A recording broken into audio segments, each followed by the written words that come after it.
Welcome back to Papino Whistle. Today we are going to be doing a match review on the disappointing York versus Solihull Moors game. If you like these kinds of videos, please consider liking and subscribing.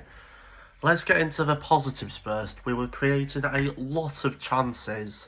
We had 50 crosses into the box. That is a very attacking side. We had about 10 corners in the first half, in the first 10 minutes alone, in front of the south stand, so we were attacking very, very well. Alex Hunt, even though he didn't score any worldies, which beggars can't be choosers when he scores them, can you?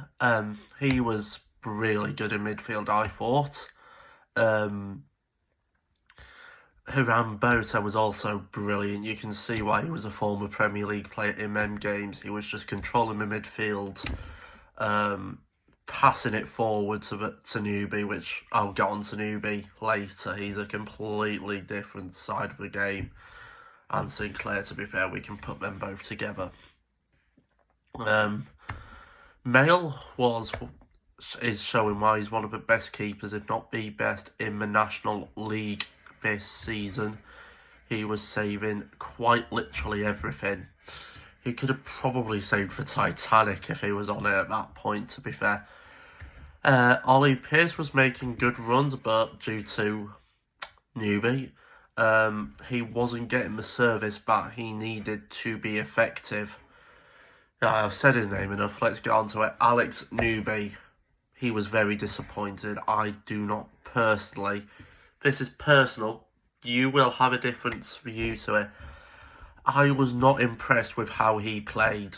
He was selfish. You could see that piece was showing him where he wanted the ball, and he was not getting the service. He was shooting. He has scored one goal this season, Newby, and that was a lucky deflection a couple of weeks ago. Who was it against now? It was against the relegate. I think it was Adam Inshaw's last game, so it was down south. So I've completely forgotten now, to be fair. Same with Sinclair, really. Sinclair has got a knock now, so he may not be playing Tuesday against Carlisle, which then will give Greg Ollie the chance to show us what he can really do when he's on the pitch for a long amount of time. If we swapped Ollie out for Sinclair out for Ollie, sorry, I think we would have probably won that game a lot earlier and not conceded in the 96th minute in front of the south stand.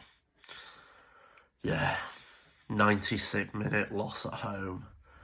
We were just controlling the games, but Josh Stones, he also needs to just calm the temper down and not get as many yellow cards as he's getting. But if you want me to, I will do a completely different video on Josh Stones. Technically already planning to.